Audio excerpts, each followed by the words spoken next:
Michelin's presence in Boston puts its restaurants and chefs in a position to shape the next generation of talent.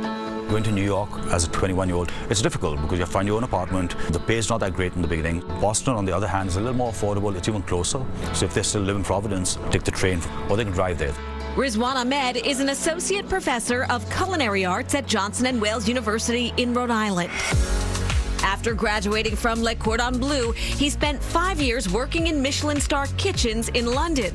When I first started in the Michelin star industry, I was in the back of the kitchen picking spinach, chopping mirepoix, right? And I did that for like 3 months. Almost went insane, but from there you move on.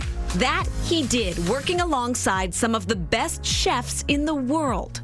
But once you get in, then it opens the doors for other Michelin star restaurants, not just in England, but around the world. So you want to be on your best behavior, show up on time, work really hard, and be a sponge.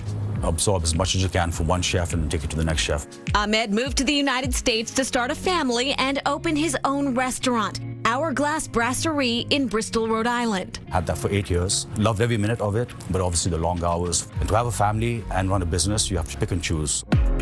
After the birth of his second child, he decided to switch to teaching, where his curriculum mirrors his Michelin experience. The most important thing about being in a Michelin star restaurant is consistency. If you cook a duck one way, it's on the menu, and the guest comes back in a week, it should be exactly the same.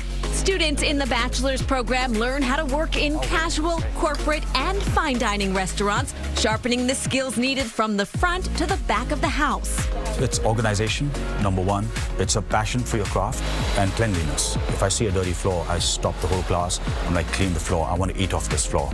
I love the pressure of just being on the line. I've gotten to work with a lot of chefs that have worked in Michelin star cuisine, experiment with a lot of fine dining techniques, which has been really cool. Seniors in the capstone class develop a business plan, build their own restaurant from the ground up, then serve family and friends at its grand opening in the school's 36-seat dining room.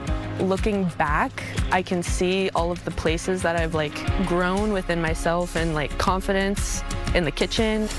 Now, the culinary scene in Boston is certainly not as competitive as New York, where there are more than 70 Michelin star restaurants, but New York had a 20-year head start. Boston is just beginning. But I do have some students who I can picture them in 10 years working in a Michelin star restaurant, maybe owning a Michelin star restaurant. So I always push them towards that industry. And Chef Ahmed keeps his Michelin skills sharp by spending time in New York City kitchens. Also in the summertime, he runs a food truck called Rhode, R-H-O-D-E, Rage, and he serves global street food at wineries and breweries throughout Rhode Island.